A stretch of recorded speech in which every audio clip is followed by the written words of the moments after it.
నమస్కారము. ఫండమెంటలీ ఒక పర్టికులర్ స్టాక్లో కరెక్ట్గా లేదు అంటే నేను 5 నిమిషాల్లో రిజెక్ట్ చేసేసుకోవచ్చు. ఇది కరెక్టా? ఇది పాసిబలా? ఎస్ ఫ్రెండ్స్, ఇది చాలా చాలా పాసిబుల్. ఫండమెంటల్ సబ్జెక్ట్ తెలిసిన మనిషి డెఫినెట్లీ 5 నిమిషాల్లో ఒక స్టాక్ని రిజెక్ట్ చేసుకోవచ్చు. సో రెడ్ ఫ్లాగ్స్ ఎతకటం అనేది చాలా ఇంపార్టెంట్ ఇన్వెస్టర్స్కి. సో ఇది ఎలా స్టెప్ బై స్టెప్ మనం ఈ పర్టికులర్ వీడియోలో చూడబోతున్నాము. డీటెయిల్గా ఉండబోతుంది ఫ్రెండ్స్. చాలా జాగ్రత్తగా ఈ పర్టికులర్ వీడియో మీరు కరెక్ట్గా అర్థం చేసుకుంటే ఏదో ప్రాసెస్ అనేది కాకుండా ఒక కరెక్ట్ ప్రాసెస్ మీరు ఫాలో అయితే డెఫినెట్లీ మీ డబ్బు ఒక రాంగ్ స్టాక్లో వెళ్ళకుండా ఉంటుంది. సో ఫ్రెండ్స్, ఇక్కడ 5 minutes ప్రిన్సిపల్ అనేది మనం ఎక్కడ నుంచి చెప్పామంటే, ఫస్ట్ అనవసరంగా బ్యాలెన్స్ షీట్ మనం గంటలు చదవాల్సిన అవసరం ఉండదు. ఫైనాన్షియల్ స్టేట్మెంట్ రోజులు గడపాల్సిన అవసరం లేదు. ఒక స్టాక్ మీద డీప్ రీసెర్చ్ చేయాల్సిన అవసరం ఉండదు. ప్లస్ ఒక వీక్ ఫండమెంటలీ స్టాక్ని కొనటానికి నేను ముందుకెళ్లాల్సిన అవసరమే లేదు. సో ఒక స్మార్ట్ ఇన్వెస్టర్ చేయాల్సిన విషయం ఏంటంటే 5 నిమిషాల్లో కంపెనీలో రెడ్ ఫ్లాగ్స్ వెతకాలి. అంటే డేంజర్ సైన్ ఆ పర్టికులర్ కంపెనీలో ఎందుకు ఉండకూడదు అనేది మనకి రెడ్ ఫ్లాగ్స్ మనకు చెప్తుంది. సో ఒక్కసారి మనకి రెడ్ ఫ్లాగ్ అనిపిస్తుంటే రిజెక్ట్ చేసేసేయాలి. ఇక్కడ సాఫ్ట్ కార్నర్ ఉండకూడదు. కంపెనీ మంచి కంపెనీగా పెద్ద కంపెనీగా కాదు. ఒక్కసారి రెడ్ ఫ్లాగ్ వచ్చేసిందంటే ఆ పర్టికులర్ కంపెనీకి దూరం ఉండాలి. మూడోది, గంటలు చదవాల్సిన అవసరం లేదు, ఎందుకంటే ఆల్రెడీ మనకి రెడ్ ఫ్లాగ్ కనిపించింది. సో ఇక్కడ రాంగ్ కంపెనీని ఎలిమినేట్ చేయాలి మన పోర్ట్ఫోలియోలో అనేది చాలా చాలా ఇంపార్టెంట్ విషయం. ఎందుకంటే ఆ స్టాక్ సంవత్సరాలు ప్రాఫిట్ పోర్ట్ఫోలియోని కంప్లీట్లీ డిస్ట్రాయ్ చేసేసిద్ది. మన క్యాపిటల్ ఇన్వెస్ట్మెంట్ జీరో చేయొచ్చు. అనవసరంగా మన ఎనర్జీ వేస్ట్ చేసిద్ది. సో దీంతో మనం అర్థం చేసుకోవాల్సింది ఏంటంటే, రిజెక్షన్ చాలా చాలా అవసరం ఒక మంచి స్టాక్ సెలెక్ట్ చేసే ముందు. సో ఆ రిజెక్షన్ ప్రాసెస్ని మనం అర్థం చేసుకుందాము. 5 క్రిటికల్ పాయింట్స్. సో 5 క్రిటికల్ పాయింట్స్లో 1 by 1 మనం చెక్ చేసుకుందాము. సో ఫస్ట్ పాయింట్ అనేది రెవెన్యూ ఇంకా ప్రాఫిట్ని అనలైజ్ చేయటానికి. రెండోది, కంపెనీ ఎంత అప్పుల్లో ఉన్నారు ఆ లెవెల్ చెక్ చేసుకుంటానికి. కంపెనీని ఎవరు మేనేజ్ చేస్తున్నారు ఆ క్వాలిటీ మనం. మూడో పాయింట్ మనం తీసుకుంటున్నాము క్యాష్ ఫ్లోస్. ఎన్నో కంపెనీస్ క్యాష్ ఫ్లోస్ లేకపోవటం వల్ల అప్పుల్లో వెళ్ళిపోతున్నారు, మునిగిపోతున్నారు. ఐదోది వాల్యుయేషన్స్. సో ఈ 5 ప్రతి ఒక్క లెవెల్లో ప్రతి ఒక్క నిమిషం మనం గడిపితే దానివల్ల మనం ఈ స్టెప్ వెళ్ళిపోవచ్చు. 5 నిమిషాలు రెడ్ ఫ్లాగ్ కనిపిస్తే ఏం చేయాలి? ఆగిపోవాలి, కంపెనీని రిజెక్ట్ చేసేసేయాలి. సో దాని తర్వాత ఒక నిమిషం కూడా ఆ పర్టికులర్ కంపెనీ వెనకాల మనం చూడకుండా ముందెళ్ళిపోవాలి అనేది మనం చెప్పుకోవచ్చు. Right. So first step profitability మనం చెక్ చేసుకోవాలి. సో దాన్ని చూడాలంటే గత 5 సంవత్సరాలు profit and loss statement check చేసుకోవాలి. రైట్. సో రిజెక్షన్కి ఫస్ట్ ఫ్లాగ్ రెవెన్యూస్ తగ్గిపోతున్నాయి. వ్యాపారం ప్రతి సంవత్సరం చూసుకుంటుంటే ఆ వాల్యూ తగ్గిపోతుంది, అది ఒక రెడ్ ఫ్లాగ్. రెండోది, ప్రాఫిట్స్ తగ్గిపోతున్నాయి, రెవెన్యూ పెరుగుతుంది కానీ ప్రాఫిట్స్ తగ్గుతుంది, అది కూడా మంచి సైన్ కాదు అనేది మనకి ఇక్కడ తెలుస్తుంది. మూడో పాయింట్స్, ఎర్నింగ్స్ ఇరాటిక్ బేసిస్. అంటే ఒక సంవత్సరం 50% ప్రాఫిట్స్ ఉండే, రెండో సంవత్సరం చూస్తుంటే 40% డౌన్ ఉండే. సో ఒక సంవత్సరం చాలా అద్భుతంగా రిటర్న్స్ వస్తున్నాయి, ఒక సంవత్సరం అద్భుతంగా ప్రాఫిట్స్ అనేది డౌన్ అవుతున్నాయి. So unstable business. So unstable business అనేది చాలా చాలా ఎక్కువగా వాలటైల్ ఉంటుంది. అలాంటి కంపెనీస్ కూడా మనం లాంగ్ టర్మ్ ఇన్వెస్ట్మెంట్కి దూరం ఉండాలి అనేది మనకి ఈ పర్టికులర్ చెప్తుంది. మనకి company growth day by day తగ్గిపోతుంది అనేది 4వ ఫ్లాగ్. సో ప్రాఫిటబిలిటీ దాంట్లో, గ్రోత్ దాంట్లో మనకి పాయింట్ తెలుస్తుంది. ఎందుకంటే ఆ ఇండస్ట్రీ ఆర్ ఆ కంపెనీ మెచ్యూరిటీ స్టేజ్లో వెళ్ళిపోతుంది ఆర్ కాంపిటీషన్ చాలా ఎక్కువగా ఉంది, దానివల్ల కంపెనీ గ్రోత్ మనకి డిక్లైన్ అవటం మనం చూస్తున్నాము. సో ఈ 4 చాలా చాలా క్లియర్గా మనకి తెలుస్తున్నాయి. సో క్లారిటీగా మనం ఏమి చేయాలి? సో ఫస్ట్ రెవెన్యూ గ్రోత్ 10% కన్నా ఎక్కువగా స్క్రీనర్లో సెలెక్ట్ చేసుకోవాలి. నెట్ ప్రాఫిట్ రెవెన్యూతో పాటు పెరుగుతుంది అనేది చెక్ చేసుకోవాలి. Earning per share year on year పెరుగుతుందా, కంపెనీ గ్రోత్లో ఉందా ఆర్ స్టేబుల్ ఉందా, కానీ డిక్లైన్ అవ్వకూడదు, గ్రోత్ అనేది డిక్లైన్ అవ్వకూడదు అనేది మనకి ఇక్కడ తెలుస్తుంది. సో ఈ 4 పాయింట్స్ తోటి మనం ప్రాఫిటబిలిటీ, సేల్స్, గ్రోత్ అన్నీ చెక్ చేసుకోవచ్చు. సో ఇవన్నీ ఎక్కడ చెక్ చేసుకోవాలి? ఇదిగోండి ఫ్రెండ్స్, ఇవన్నీ లొకేషన్స్లో మీరు ఆ పర్టికులర్ డీటెయిల్స్ చెక్ చేసుకోవచ్చు. So next point debt.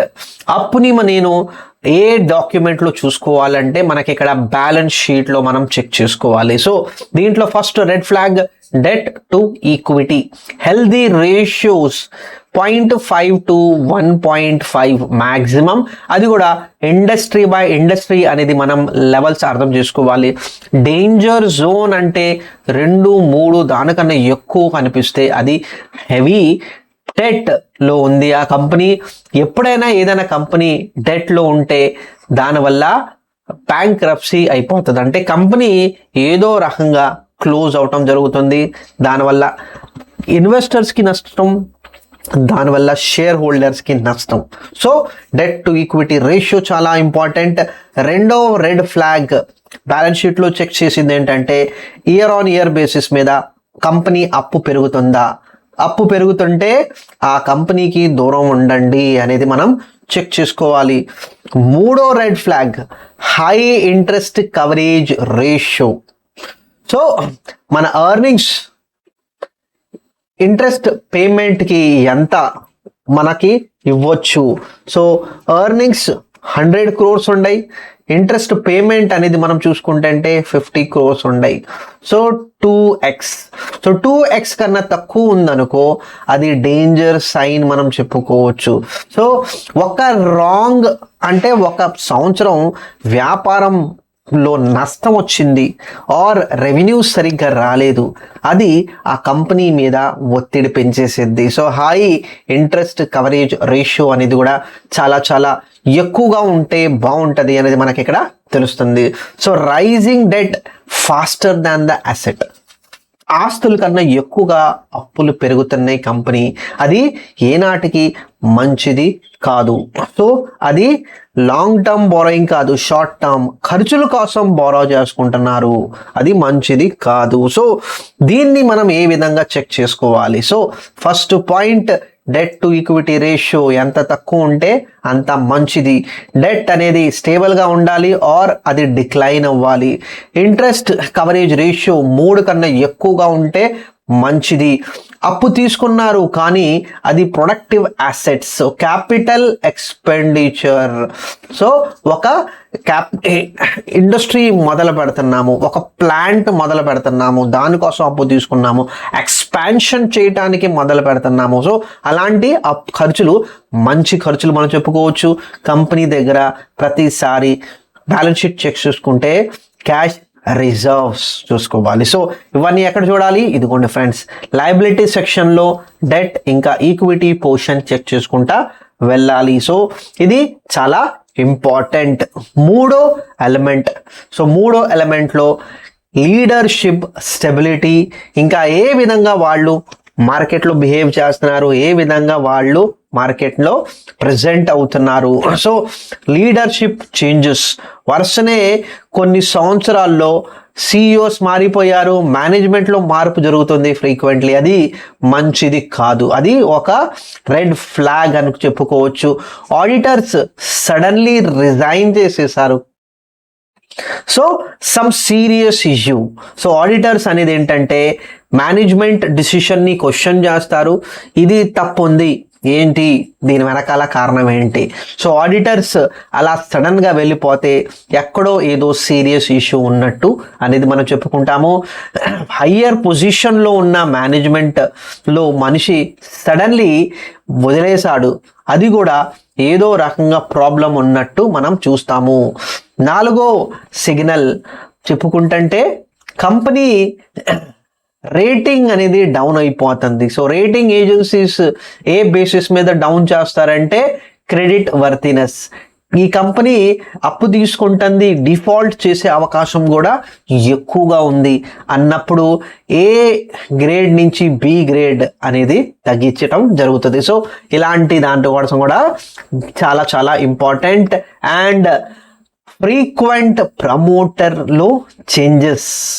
So ఇక్కడ చాలా చాలా ఇంపార్టెంట్. ప్రమోటర్ స్టేక్ హోల్డింగే తగ్గిపోతుంది 51% నుంచి 35%. సో కంపెనీలో ఉన్న మనిషినే కంపెనీ మీద భరోసా లేదు, కంపెనీ నడిసిద్ది అనేది తెలీదు. అంటే సింపుల్గా కూర్చొని అర్థం చేసుకోవాల్సింది ఏంటంటే బండి నడిపేవాడికే క్లారిటీ లేదు ఎంత దూరం దాకా ఈ బండి ముందెళ్ళిద్ది. సో అందుకోసం కంపెనీ నుంచి బయట వచ్చేయటం జరుగుతుంది. సో ఇలాంటి రెడ్ ఫ్లాగ్స్ని నేను ఏ బేసిస్ మీద చూడాలంటే లీడర్షిప్లో మార్పు, ఒక స్ట్రాటజికల్ బేస్ మీద వెళ్తుంటే ప్రాబ్లం లేదు. అది లాస్ట్ 3 yearsలో చేంజెస్ ఉండకపోతే మంచిది. CEO ఇంకా MD లాస్ట్ 5 years ఎక్స్పీరియన్స్ ఉండాలి.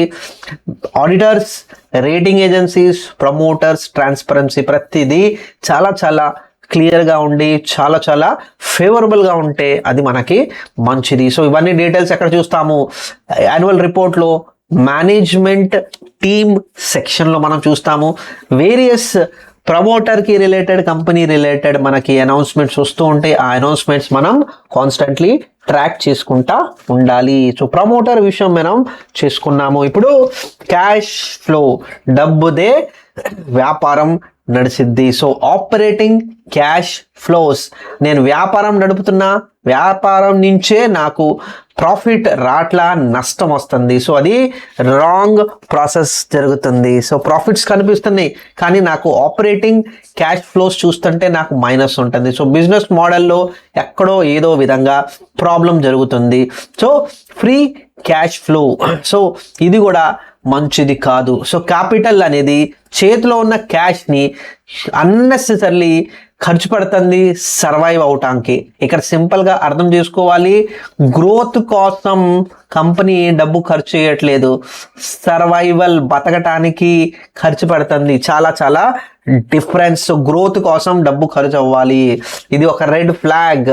రైసింగ్ క్యాపిటల్ ఎక్స్పెండిచర్, అనుకున్న దానికన్నా ఎక్కువగా ఎక్స్పెండిచర్ చేస్తున్నారు. అది రెవెన్యూ ఎక్స్పెండిచర్ కాదు, క్యాపిటల్ ఎక్స్పెండిచర్ అయినా కూడా మనం అది చెక్ చేసుకోవాలి. సో 100 కోట్లు ఖర్చు పెడుతున్నాను కానీ నా రెవెన్యూ అనేది 2% పెరుగుతుంది. సో అది కరెక్ట్ ప్రాసెస్ కాదు. సో చాలామంది ఆ పాయింట్ అడుగుతారు, నేను ₹1,00,00,000 నేను ఇన్వెస్ట్మెంట్ చేయాలనుకుంటున్నాను కానీ ఈ ₹1,00,00,000 నాకు రెంట్ వచ్చేది 25,000, అంటే సంవత్సరానికి 3 లక్షలు, నాకు రిటర్న్ ఎంత వచ్చింది 3%. ఇది వర్తియా?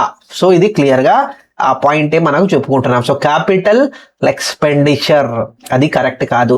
సో వర్కింగ్ క్యాపిటల్ రిక్వైర్మెంట్, నా రోజు వర్క్ ఖర్చులు, నేను బిజినెస్ని ఒక 3 నెలల కోసం, 6 నెలల కోసం, లేకపోతే సంవత్సరానికి ఖర్చుల కోసం నా దగ్గర డబ్బు నేను కరెక్ట్గా మేనేజ్ చేసుకునే ప్రాసెస్ని మనం వర్కింగ్ క్యాపిటల్ అంటాము. సో ఆ రిక్వైర్మెంట్ అనేది చాలా అబ్నార్మల్గా పెరుగుతుంటే ఒకేసారి అది కూడా మంచిది కాదు. అంటే కరెక్ట్గా కంపెనీ మార్కెట్ని అనలైజ్ చేయలేదు, సిట్యువేషన్ని అనలైజ్ చేయలేదు, డిమాండ్ని అనలైజ్ చేయలేదు. సడన్గా స్టాక్ని పైలప్ చేసేస్తున్నారు కానీ అది రెవెన్యూ తోటి మనం చూసుకుంటుంటే రెవెన్యూ తోటి ట్రాన్స్ఫార్మ్ అవ్వట్లేదు. గోడౌన్లో చూసుకుంటే ఎంత స్టాక్ ఉంది, ఆ గోడౌన్ నుంచి సేల్లో కన్వర్ట్ అవ్వట్లా. సో అక్కడ వర్కింగ్ క్యాపిటల్ స్టాప్ అయిపోతుంది. So frequent equity dilution, so ఇది కూడా చాలా చాలా ఇంపార్టెంట్ ఇష్యూ. సో ఫ్రీక్వెంట్లీ ప్రతిసారి డబ్బు, కంపెనీకి డబ్బు అవసరం ఉంటే వాళ్ళు ఏం చేసేస్తున్నారంటే కొత్త షేర్స్ ఇష్యూ చేస్తున్నారు, కొత్త క్యాపిటల్ రిక్వైర్మెంట్ కోసం షేర్స్ ఇష్యూ చేయడం జరుగుతుంది. సో డబ్బు ఉన్నప్పుడు కరెక్ట్గా మేనేజ్ చేసుకోలేదు. సో అది ఒక ప్రాబ్లం. సో క్యాష్ ఫ్లోస్ని కరెక్ట్ వేగా, కరెక్ట్ విధానంగా యూస్ చేసుకోకపోవటం వల్ల ఆ ప్రాబ్లం అనేది వచ్చింది. సో ఇది రెడ్ ఫ్లాగ్స్ అనేది అనుకోవచ్చు క్యాష్ ఫ్లోస్లో. సో దీన్ని మనం ఎక్కడ చూడాలి, ఎంత యాక్సెప్ట్ చేయాలంటే ఇక్కడ ఆపరేటింగ్ క్యాష్ ఫ్లోస్ ప్రతిసారి పాజిటివ్ ఉండాలి, ఫ్రీ క్యాష్ ఫ్లోస్ కూడా పాజిటివ్ ఉండాలి. ఆపరేటింగ్ క్యాష్ ఫ్లోస్ ప్రతిసారి చూసుకుంటుంటే నెట్ ప్రాఫిట్ కన్నా ఎక్కువగా ఉండాలి. క్యాపెక్స్ అనేది ఖర్చు పెట్టిన డబ్బు రెవెన్యూకి జనరేట్ అవ్వాలి. ఈక్విటీ డైల్యూషన్ అవ్వకూడదు, ప్లస్ క్యాష్ పొజిషన్ గ్రో అవ్వాలి ఆర్ స్టేబుల్గా ఉండాలి. ఈ డాక్యుమెంట్, ఈ ఇన్ఫర్మేషన్ మనకు ఎక్కడ వచ్చింది, క్యాష్ ఫ్లో స్టేట్మెంట్లో కనిపించింది, యాన్యువల్ రిపోర్ట్లో. అది ఫ్రీ క్యాష్ ఫ్లో క్యాల్కులేటర్ ద్వారా మనం ఆ క్యాల్కులేషన్ అనేది మనం చేసుకోవచ్చు. సో ఇది 4వ point friends. And the last point valuation. So మనకి వాల్యుయేషన్ రేషియోస్ అనేది మనకి ఇక్కడ తెలుస్తుంది. సో ఫస్ట్ రేషియో మనం చూసుకుంటే high PE ratio. Industry average 12-20 కానీ కంపెనీ పిఈ 80 ఉంది. సో అది కరెక్ట్ కాదు. సో అలాంటి స్టాక్స్ క్రాష్ వచ్చినప్పుడు చాలా చాలా సివియర్గా ఫాల్ అవుతాయి. అది ప్రాబ్లం క్రియేట్ చేసిద్ది మన entire portfolio. PE ratio higher than growth rate అంటే పిఈజీ రేషియో మనం తెలుసుకుంటున్నాము. సో పిఈజీ రేషియో మనకి ఓవర్ వాల్యూడా అండర్ వాల్యూడా, సో అది క్లియర్గా మనం ఇక్కడ అర్థం చేసుకోవాలి. సో పిఈజీ రేషియో అనేది చెక్ చేసుకోవాలి. అది కరెక్ట్గా లేదు అంటే అది ఒక red flag. Pumped stock. So sudden గా స్టాక్ ప్రైస్ జంప్ చేసింది 100% 3 to 6 months గ్యాప్ లోనే. సో ఇది ఫోమో అంటాము. సో ఫోమో స్టాక్స్ సడన్ గా పెరుగుతాయి, అదే విధంగా సడన్ గా ఫాల్ అవటం కూడా మనం మార్కెట్ లో చూస్తున్నాము. మూడోది మనం చెప్పుకున్నాం కదా, 4వది ఇప్పుడు valuation. So valuations are not justified by fundamentals. So fundamentals కి అనుకూలంగా కూడా కొన్నిసార్లు వాల్యుయేషన్ ఉండవు. సో ఆ పాయింట్ కూడా మనం ఖచ్చితంగా అర్థం చేసుకోవాలి. సో ఇది చాలా చాలా ఇంపార్టెంట్. సో అలాంటి సిగ్నల్ వచ్చినప్పుడు మనం బబల్ టెరిటరీ అంటాము, అంటే మార్కెట్లో చాలా హై వాల్యుయేషన్స్లో ట్రేడ్ అవుతున్నాయి అనేది మనం చెప్పుకుంటున్నాము. సో ఈ వాల్యుయేషన్స్ని చెక్ చేసుకోవాలంటే పిఈ రేషియో చెక్ చేసుకోవాలి. పిఈజీ ఆల్వేస్ క్లోజ్ టు 1 అని చెప్పుకోవచ్చు. స్టాక్ ట్రేడింగ్ హిస్టారికల్ పిఈ దగ్గర అది ట్రేడ్ అవుతుందా. Valuation should always be lower than the higher growth peers. Plus price ఏ విధంగా ఫండమెంటల్స్కి అనుకూలంగా ఉందా. సో ఇవన్నీ డీటెయిల్స్ మనం ఇక్కడ చెక్ చేసుకోవచ్చు. సో ఇది చాలా చాలా ఇంపార్టెంట్ పారామీటర్స్ ఇప్పుడు దాకా మనం తెలుసుకున్నాం ఫ్రెండ్స్. ఇప్పుడు కొన్ని అడిషనల్ వార్నింగ్ సైన్స్ మనం చెప్పుకోవచ్చు. సో అడిషనల్ వార్నింగ్ సైన్స్లో ఎన్పిఏ విషయం. సో హయ్యర్ ఎన్పిఏస్ ఉంటే బ్యాంక్స్ ఇంకా ఎన్బిఎఫ్సిస్కి కరెక్ట్ కాదు అనేది మనం చెప్పుకోవచ్చు. Old financial reporting methods follow అవుతున్నారు, అది కూడా మంచిది కాదు. Public share holding year on year basis మీద తగ్గుతుంది. ప్లస్ పబ్లిక్ అనేది ఆ పర్టికులర్ స్టాక్ని కంటిన్యూస్గా హోల్డ్ చేయకుండా అమ్ముకుంటా వెళ్ళిపోతున్నారు, అది కూడా మంచి సైన్ కాదు ఒక కంపెనీకి. ఒక స్టాక్ గురించి మార్కెట్లో ఎక్కువగా అనుకూలంగా కన్నా ఎక్కువగా సోషల్ మీడియాలో మార్కెట్ రివైవ్ అవుతుంటే అది కూడా మంచిది కాదు, దానికన్నా దూరం ఉండాలి. సడన్లీ రెగ్యులేటరీ ఇష్యూస్ రేజ్ అయినాయి అబౌట్ ద కంపెనీ, అది కూడా మంచిది కాదు. సో ఇప్పుడు దాకా చూసిన ప్రతి ఒక్క రెడ్ ఫ్లాగ్ మీకు ఆ పర్టికులర్ 5 నిమిషాల్లో కనిపిస్తుంటే ఆ కంపెనీ నుంచి మనం ఆ సమయంలో దానికన్నా దూరం ఉండాలి. సో రిజెక్షన్ అనేది మనం రెడీ ఉండాలి. ఇప్పుడు చాలా చాలా క్లియర్గా అర్థం చేసుకోవాలి. సో స్టాక్స్ మనం ఎలిమినేట్ ఏ విధంగా చేయాలి. సో ఫస్ట్ స్టెప్ మనకి రెవెన్యూస్ చెక్ చేసుకోవాలి, ప్రాఫిట్స్ డిక్లైన్ అవుతున్నాయా. సో ఎస్ అంటే reject, too risky no. So first step నుంచే మనం నెక్స్ట్ స్టెప్ దగ్గర వెళ్ళాల్సిన అవసరమే లేదు. సెకండ్ స్టెప్, ఫస్ట్ కరెక్ట్ ఉంది, సెకండ్ స్టెప్కి వెళ్తున్నాము. డెట్ ఇంకా ఈక్విటీ చెక్ చేసుకుంటున్నాము, కరెక్ట్గా లేదు అంటే మనం రిజెక్ట్ చేసేసుకుంటున్నాము. నో అంటే నెక్స్ట్ స్టెప్కి వెళ్ళిపోతున్నాము. నెక్స్ట్ స్టెప్ లీడర్షిప్లో చేంజెస్ జరిగినాయా, జరిగితే మనం రిజెక్ట్ చేసేసేయాలి, జరగపోతే స్టెప్ 3 కంప్లీట్ చేసుకొని స్టెప్ 4కి వెళ్ళాలి. నెగిటివ్ క్యాష్ ఫ్లోస్ ఉండయ్యా, ఉంటే రిజెక్ట్ చేసేసేయాలి, లేదు అంటే మనం నెక్స్ట్ స్టెప్కి వెళ్ళాలి. వాల్యుయేషన్స్ ఓవర్ ప్రైస్డా, నో అంటే రిజెక్ట్ చేసేసేయాలి, అండర్ ప్రైస్డా అంటే మనం యాక్సెప్ట్ చేయాలి. ఫర్దర్గా డీప్ రీసెర్చ్ అంటే 5 నిమిషాల్లో మనం 1 by 1 స్టెప్ చేసుకుంటా వెళ్ళాలి. వీటిలో ఏదైనా ఒక స్టెప్లో కూడా ఫెయిలియర్ వచ్చేస్తుంటే ఆ కంపెనీ రిజెక్ట్ చేసేసుకొని వెళ్ళిపోవాలి. సో ఫస్ట్ స్టెప్లోనే రెడ్ ఫ్లాగ్ ఉంటే సెకండ్ థర్డ్ దాకా వెళ్ళాల్సిన అవసరమే లేదు. ఇది మనకి 5 minute అనాలిసిస్ మనం ఇక్కడ తెలుసుకున్నాము. సో మనం ఏది చేయకూడదు, సో ఎప్పుడైనా మనకి ఏది చేయకూడదు అనేది క్లారిటీగా ఉండాలి. ఎప్పుడైనా మనకి రెడ్ ఫ్లాగ్ కనిపిస్తుంటే కంప్లీట్లీ ఇగ్నోర్ చేసేసేయాలి. ఒకటే మ్యాట్రిక్ మీద ఫోకస్ చేసుకోకూడదు. డేటా అనేది కూడా మనం క్లియర్గా అర్థం చేసుకోవాలి. అవుట్డేటెడ్ డేటా అనేది ఉండకూడదు. ఎప్పుడో 6 నెలల 10 నెలల క్రితం డేటా అనేది మీద మనం అనాలిసిస్ చేసుకోకూడదు. అక్రాస్ ద ఇండస్ట్రీ అనేది మనం చెక్ చేసుకుంటా వెళ్ళాలి. సో టెక్ కంపెనీని బ్యాంక్ తోటి మనం కంపేర్ చేయకూడదు. సో ఒకే ఇండస్ట్రీని మనం అనలైజ్ చేయాలి. సో మ్యాక్రో కాంటెక్స్ట్ని మనం ఇగ్నోర్ చేయొద్దు. వాతావరణం అనేది ఏ వాతావరణంలో వ్యాపారం జరుగుతుంది అండ్ క్వాలిటీ ఆఫ్ ఎర్నింగ్ మీద కూడా మనం ఫోకస్ చేయాలి. సో ఇవన్నీ మిస్టేక్స్ చేయకూడదు మార్కెట్లో ఇన్వెస్ట్మెంట్ చేసినప్పుడు. సో కొన్ని కేస్ స్టడీస్ బ్రిడ్కామ్ గ్రూప్స్లో ఇన్ఫర్మేషన్ మనం తెలుసుకుందాము ఈ కంపెనీ గురించి. డీటెయిల్గా మీరు చెక్ చేసేసుకోండి. ప్రాబ్లమ్స్ ఉన్నాయి, సో రెడ్ ఫ్లాగ్స్ ఉన్నాయి. రెడ్ ఫ్లాగ్స్ ఉన్న తర్వాత కూడా స్టాక్ విపరీతంగా పెరిగినప్పుడు డబ్బులు ఆ పర్టికులర్ స్టాక్లో వెళ్ళి అక్కడి నుంచి మళ్ళీ ఒక సివియర్ క్రాష్ రావటం వల్ల పర్టికులర్ స్టాక్లో చాలామంది డబ్బు పెట్టి మునిగిపోయారు. సో అది ఒక రెడ్ ఫ్లాగ్ ఉన్న కంపెనీ. రెండో company Yes Bank. So red flags frequently వస్తూ ఉన్నాయి, కానీ ఆ పర్టికులర్ స్టాక్ హోల్డ్ చేసుకుంటున్నారు. ఎక్స్పెక్టెడ్ ప్రాబ్లం కదా, ప్రాబ్లం లేదు, పెట్టుకుందాము. సో 360 నుంచి 223 రూపీస్ దాకా వచ్చింది. క్యాపిటల్ లాస్ చూడండి 94%. ఈ 23 మళ్ళీ 360 అవ్వటానికి ఎన్నో సంవత్సరాలు పట్టొచ్చు, ఆర్ ఎల్స్ ఈ కంపెనీయే మార్కెట్ నుంచి ఎగ్జాస్ట్ అయిపోవచ్చు. సో ఇలాంటి సిచ్యువేషన్స్ కరెక్ట్ కాదు.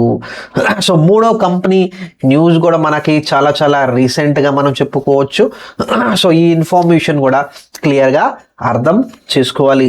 సో ప్రతి ఒక్క సివియర్ కేస్ వెనకాల హెవీ రెడ్ ఫ్లాగ్స్ ఉన్నాయి. సో ఆ రెడ్ ఫ్లాగ్స్ని మనం ఇగ్నోర్ చేసుకోవద్దు అనేది వర్సని మనకు చెప్తుంది. సో ఇవన్నీ కరెక్ట్గా మీరు చెక్ చేసుకోవాలి ఫ్రెండ్స్. వీటిలో ఏదైనా ఒకటి కూడా మీరు ఇక్కడ చెక్ చేసుకోవాలి. రెడ్ ఫ్లాగ్స్ 0 to 2 ఉంటే యాక్సెప్ట్ చేసుకోవచ్చు, 3 to 5 ఉంటే ఆలోచించాలి, 6 కన్నా ఎక్కువ ఉంటే రిజెక్ట్ చేసేసేయాలి. సో పాయింట్ మీరు స్టెప్ బై స్టెప్ కూడా మీరు వెళ్ళొచ్చు, ఆర్ ఎల్స్ 5 స్టెప్స్ నేను ఫాలో అయిపోవాలి. 5 స్టెప్లో మనకి రెడ్ ఫ్లాగ్స్ ఎన్ని ఉన్నాయి అనేది చెక్ చేసుకొని దాన్ని డీప్ రీసెర్చ్ కోసం మనం వెళ్ళొచ్చు. సో ఇవన్నీ ఇంపార్టెంట్ ఫ్రెండ్స్. సో కొన్ని సోర్స్ ఫండమెంటల్ డేటా, సో మనం అన్నీ చెక్ చేసుకోవాలి అనుకున్నాము, కానీ అది ఎక్కడ చెక్ చేసుకోవాలి? సో ఇవన్నీ అఫీషియల్ వెబ్సైట్స్ ఉంటాయి, స్టాక్ మార్కెట్ వెబ్సైట్స్ ఉంటాయి, స్టాక్ స్క్రీనర్స్ వెబ్సైట్స్ ఉంటాయి, కంపెనీ వెబ్సైట్లో కూడా మనం వెళ్ళి చెక్ చేసుకోవచ్చు. సో ఇది సోర్స్ ఫ్రెండ్స్. ప్లస్ కొన్ని స్టాక్ అనలైజర్ యాప్స్ ఉంటాయి, ఫైనాన్షియల్ న్యూస్ పేపర్స్ ఉంటాయి, అన్నీ మనకి ఇన్ఫర్మేషన్ ఇస్తున్నాయి. సో మీరు కావాల్సిన మనం చెప్పుకున్న అన్నీ మనం ఫిల్టర్ పెట్టుకుంటే ఆ ఫిల్టర్ పెట్టుకున్న తర్వాత మనకు వచ్చే అవుట్కమ్ అనేది చాలా ఈజీగా ఉంటుంది. సో పాయింట్ మనకి ఇక్కడ తెలుసుకోవాల్సింది ఏంటంటే చాలా క్రిస్పీగా ఇది ఉందా లేదా, ఉంటే ఎన్ని ఉన్నాయి ఎన్ని ఉండవు. సో అది మనం రిజెక్షన్ ఫ్లాగ్స్ చెక్ చేసుకోవాలి. సో ఒక బ్యాడ్ కంపెనీలో నేను ఇన్వెస్ట్మెంట్ చేసుకుంటే ఎందుకు ప్రాబ్లం కాదు అనేది మనం ఇక్కడ తెలుసుకుంటున్నాం. సో ఫస్ట్ సినారియోలో డీప్ అనాలిసిస్ చేయకుండా 100 స్టాక్స్లో బ్లైండ్లీ ఇన్వెస్ట్మెంట్ జరుగుతున్నాయి. సో ఇలాంటి సిచ్యువేషన్లో ఏం జరుగుతుందంటే యావరేజ్గా ఒక 25% వినర్స్ మనం చూస్తున్నాము, యావరేజ్ లూజర్స్ చూసుకుంటుంటే మోర్ దాన్ 50%. సో ఓవరాల్గా నెట్ లాస్ నేను చూసుకుంటుంటే నా పోర్ట్ఫోలియోలో -20%. సో అదే విధంగా 80 స్టాక్స్ని రిజెక్ట్ చేయడం జరిగింది 100 స్టాక్స్లో. రెండో సినారియోలో ఒట్టి 20 హై క్వాలిటీ స్టాక్స్లో ఇన్వెస్ట్మెంట్ చేయడం జరిగింది. So average winner 30%, average loser 15%. ఇక్కడ క్లియర్గా అర్థం చేసుకోవాలి, డౌన్ఫాల్ చెక్ చేసుకుంటున్నాము. సో ఏ స్టాక్ తక్కువగా ఫాల్ అవుతుంది, ఎక్కువగా రిటర్న్స్ కూడా మనకి కన్సిడరబుల్ బేసిస్ మీద ఉంటుంది. సో విన్ పర్సెంటేజ్ ఎక్కువ ఉంటుంది, లాస్ పర్సెంటేజ్ తక్కువ ఉంటుంది. దానివల్ల నెట్ రిజల్ట్ మీరు చూసుకోండి 37.5%. సో ఓవరాల్గా డిఫరెన్స్ చూసుకుంటే 50% డిఫరెన్స్.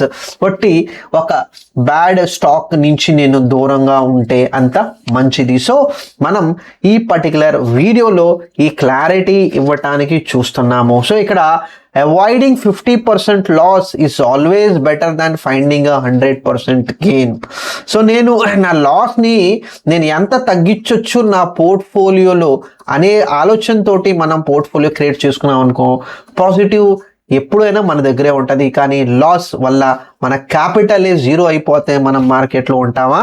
ఉండము. సో 5 minutes సేవ్ చేయటం వల్ల మీరు మీ 95% ఆఫ్ మనీ మార్కెట్లో లాస్ అవ్వకుండా మీరు కాపాడుకోవచ్చు. సో ఇంప్లిమెంటేషన్, సో ఎలా ఇంప్లిమెంట్ చేయాలి?